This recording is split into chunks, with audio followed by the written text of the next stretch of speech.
what's up, Lippos? Welcome back to another part of Final Fantasy 16. And the last part was a long one. We defeated Titan, then Titan lost, then Titan again. There was a lot of Titan fighting, guys. I know I asked for a boss fight, but when I said I wanted a boss fight, I meant like, you know, Clive boss fighting.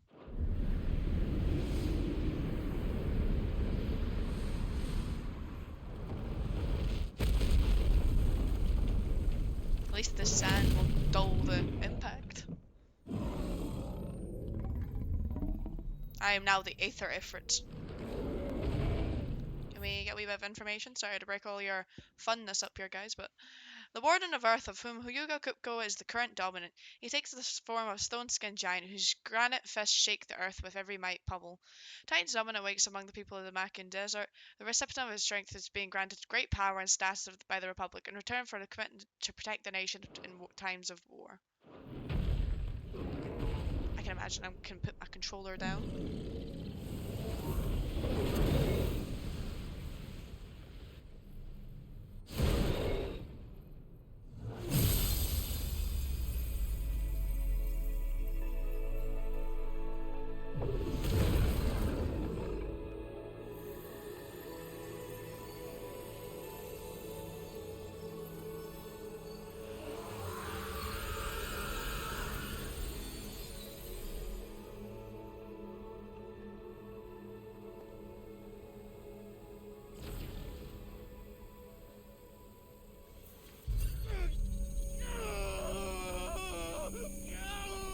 See these goddamn migraines? They need to butt out of my life.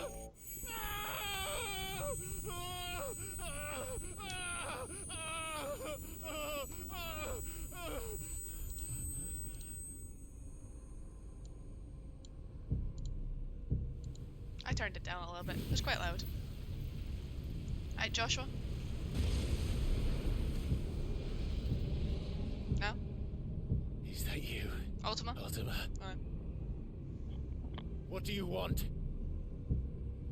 Your soul is tainted with worthless human will, yet your thirst for power remains undiminished.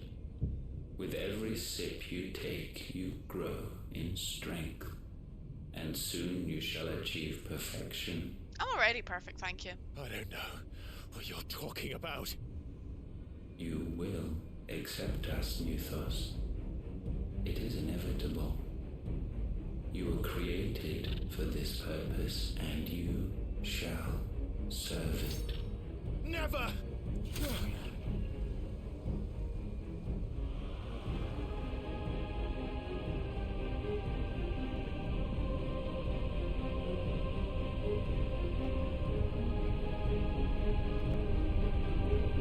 Fight it, Clive! Don't let him in! Consciousness. We see now. Human will is so insubstantial it cannot exist in isolation. You mitigate its weakness by interweaving it with your consciousness. We believed we had merely to purge you of your will to claim our vessel. It appears we first have to sever every thread of the consciousness that supports it. No matter. The time to build a new world is not yet upon us. We will contemplate. Okay, well you enjoy your contemplation.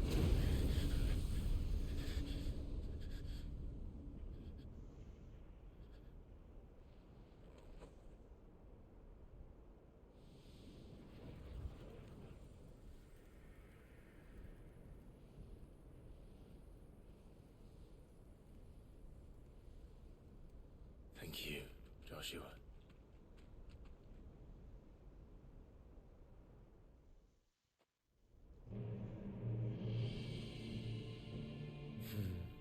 One can no more command the power of ether by drowning in its flood than one can constrain the tides by standing in the sea. I had thought Hugo wiser than this, but it seems his head was full of rocks after all. Titan was strong. Your Majesty, Barnabas? But mythos is stronger. Is everyone For just gonna call me 5 Mythos? years, that man lived only for revenge. So we getting any more information on Barnabas? We are.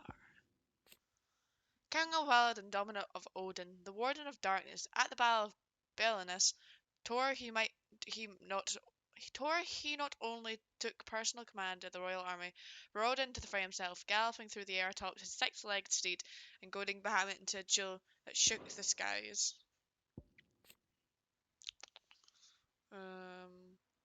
After losing his hand to Clive in the crypt of Rosalith Castle, he was spirited back by Demeka by his enigmatic well-older ally. Lord Harbord Clive followed after storming Kupka's stronghold in the heart of Drake's Fang to finish him off for once and for all. The duel that ensued, first with Titan, then with something even more terrible, led not only to Kupka's long-awaited demise, but to that of his nation's mother crystal. Oh, I didn't realize I could move the thing by moving the touchpad. Those within who sleeps the power of the icon, though they look no different to any other man or woman, they cannot only elemental magic without a crystal, but also shine within the shattering strength of the moment. There is only ever one dominant for one icon. A new icon, dominant only awakens after the previous dies. Some awaken at birth, while others are chosen later in life. But once one is chosen, one's life changes forever. Clinging fast to a fiction, even as it swept him into the abyss.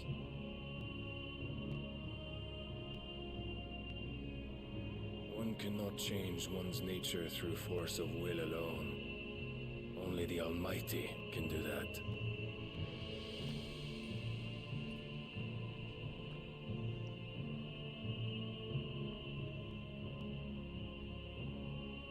Hugo Kupka, the man who gave his life for a woman's head. A fool like all the rest.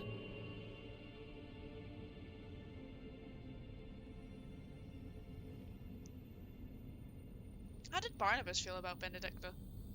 Because also she slept with him as well.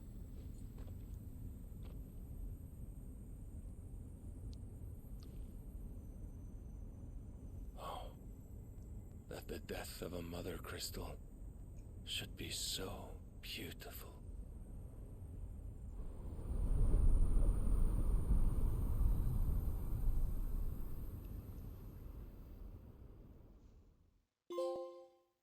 From stone to from stone to sand. Holy Order of the Night Stricken. Some medicine, my lord?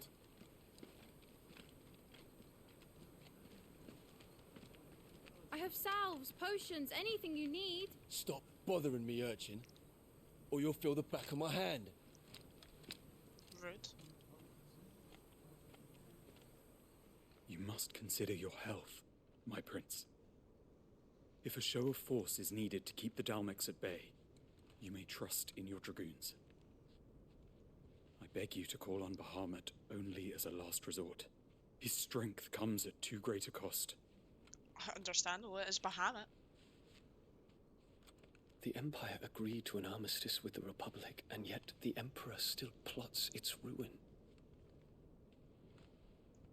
For now, the Dalmex suspect nothing, and as long as I can hold their gaze, war need not be inevitable.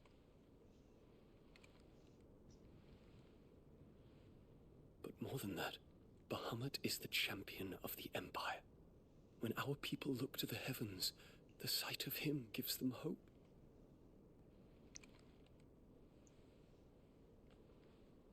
Oh, okay. Sure. You do you? Love is love. Forgive me, Terence. Oh, he got a name. He's been named! Sir Terence. Second in command of the Dragons, the foremost fighting force of the Holy Empire and of Sambrick. His sword remains ever at the ready should anyone be foolish enough to make an attempt on his life liege lord, Prince Dion. Born to a family of minor nobles, Terence entered the prince's service as a squire before climbing the dragoon's rank. He and Dion are lovers. Thank you for stating that for me, Kim. You were my master. But alas. I will always be your loyal servant.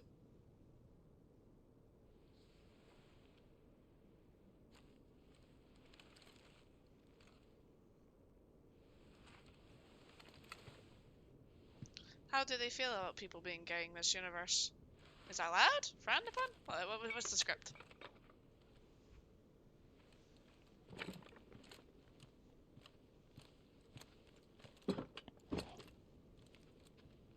Should the Council's brazen maneuvering prompt the Republic to tear up their own treaty and launch a new assault, our soldiers would advance to meet them, cutting across the Central Isles, but not in time to prevent their forces from breaching the southern defenses and storming Twinside. And so the capital would become a battlefield. Thousands of innocents would die. I cannot allow that to happen. There is one small mercy, at least. You will not be forced to do battle with Titan.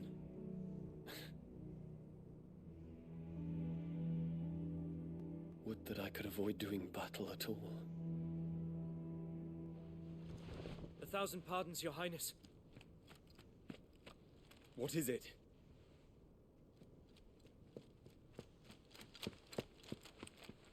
I like the sound it makes when he runs.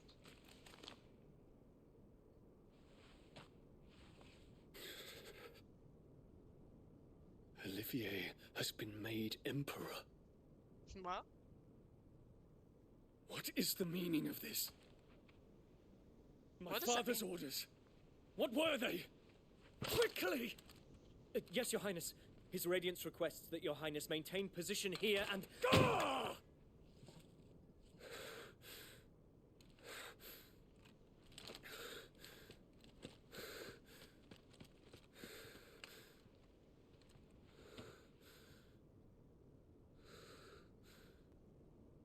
Terence, Yes, my prince.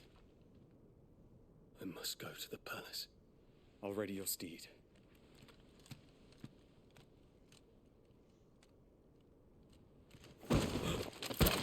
Oh, What I is thought it we were now? about to see Terrence die. We might just see him die.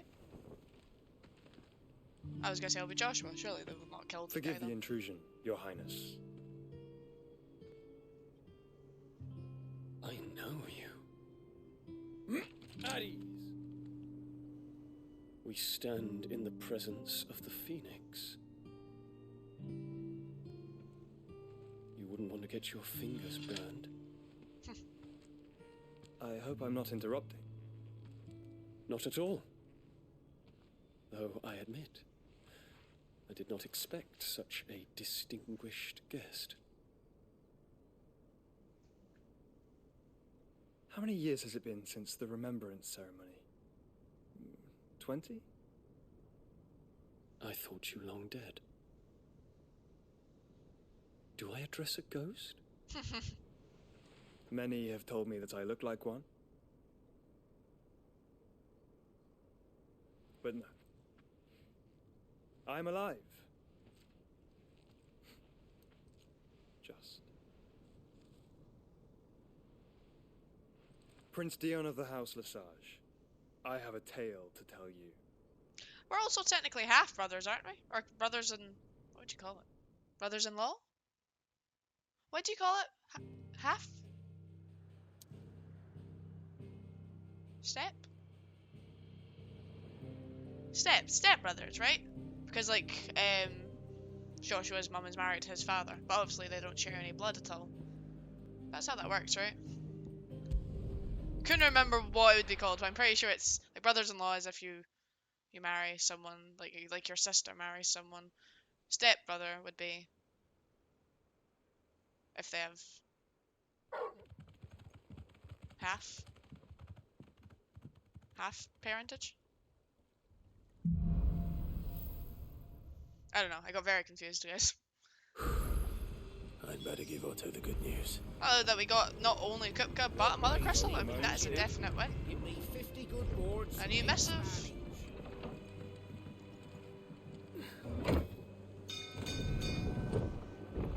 Let's go speak with Otto.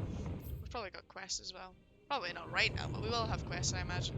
And I think there's more hunts on the board. We also got Scarletite, which meant I could get better equipment. Try to stay calm. Why would you want to hear something from Kupka? I have more scarlatites. What do you want? What does that have now?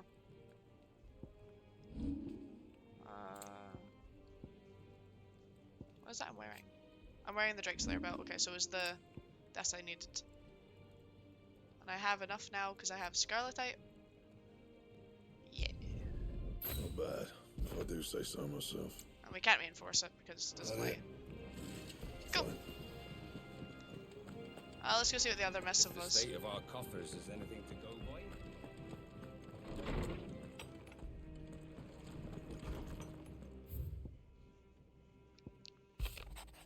I apologise for what happened at Rosalith. I fear what might have been had not you and Gav and Torgal fought so fiercely. Once again you were there when I needed you most, and for that I shall be grateful. Seeing the city I'd once come to know as my home reduced to flame and rubble has left me with such sadness in my heart, but the time for looking back is beyond us. We must focus on here and now. Our memories will be waiting for us when this is all through.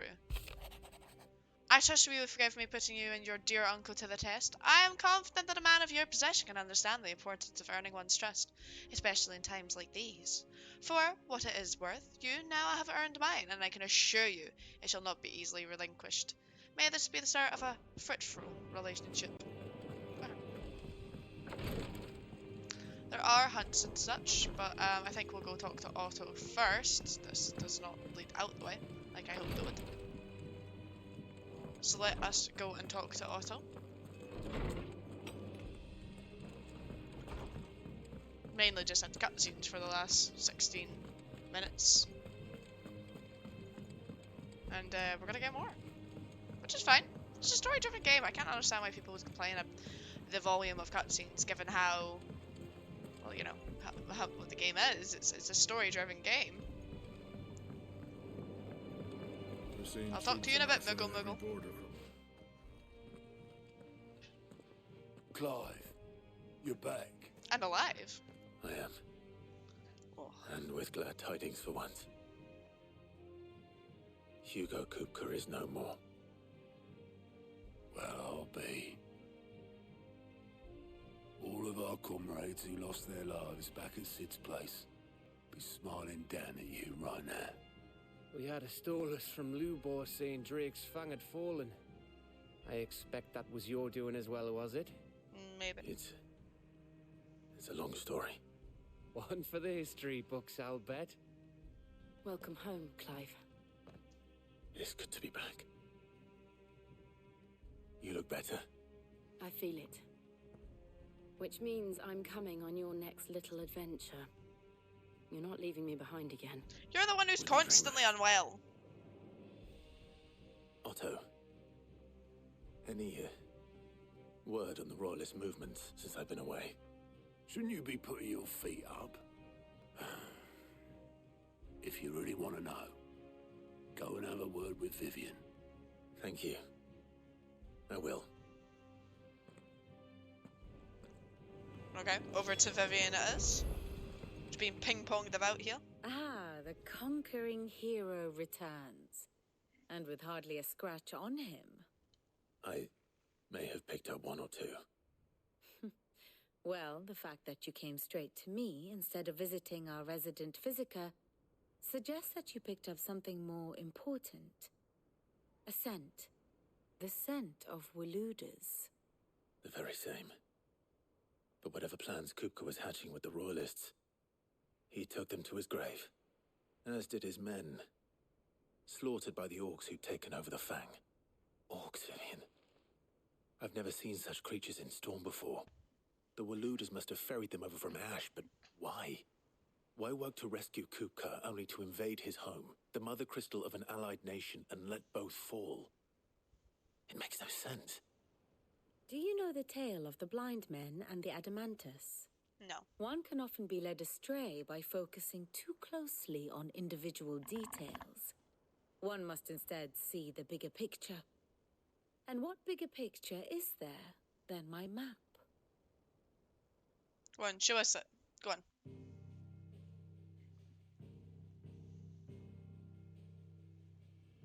The kingdom of Walud claims dominion over all of Ash. It is a nation forged by the bloody conquest of Barnabas Tharm, the dominant of Odin. the Canvarian War of Independence in 849, the Battle of the Twin Realms in 865, the Battle of Belinus Tor in 873. Wheresoever his armies fought, Odin was found where the fighting was fiercest. But of late, the warrior king appears to have laid his sword to rest. Battle rages for control of the crystalline dominion. Yet Tharm sends not a single ship in support of his Dhalmekian allies. Meanwhile, the Blight ravages great swathes of ash. Yet warlike Waloed shows not the faintest interest in laying claim to untouched lands. So why go to the trouble of sending an army of orcs into the heart of Drake's Fang, only to make no attempt to claim the Mother Crystal for Waloed? It can hardly be for lack of men. Tharm's armies rival any in the Twins. No. We have not seen the last of the Waloed Standard. Odin will ride again. It is but a question of when. And on that day, who will be trampled underfoot?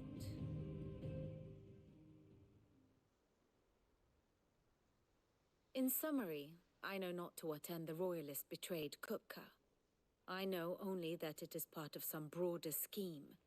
A scheme tied to the ambitions of one man. King Barnabas. But there is no need to wallow in confusion. If one is to cure a sickness, one must first identify the symptoms. And your Lord Uncle has volunteered to do just that by keeping an eye on the royalists' movements. He's really throwing himself into this. He's trying to do something, at least. Indeed he is. Which means all that remains for us to do is await his reports. Well, not quite all in your case. The people of the Hideaway must hear the news. Justice has been done. Hugo Kupka is dead. The wounds he left that night are still raw, especially for those who lived with Sid the longest. Tell them that those wounds might finally begin to heal. Consider it the price of today's instruction. I've never known you to be sentimental. What can I say? I am only human. And we are, all of us, sentimental animals at heart. I suppose we are. Very well. I'll go and spread the word. So we are tasked to spread the word of the fact Kupka has been vanquished. But we'll be doing that in the next part, guys. So thank you very much for watching. Make sure to poke that like button, subscribe, and comment your comments, because they are comments. I'll see you guys next time. Bye!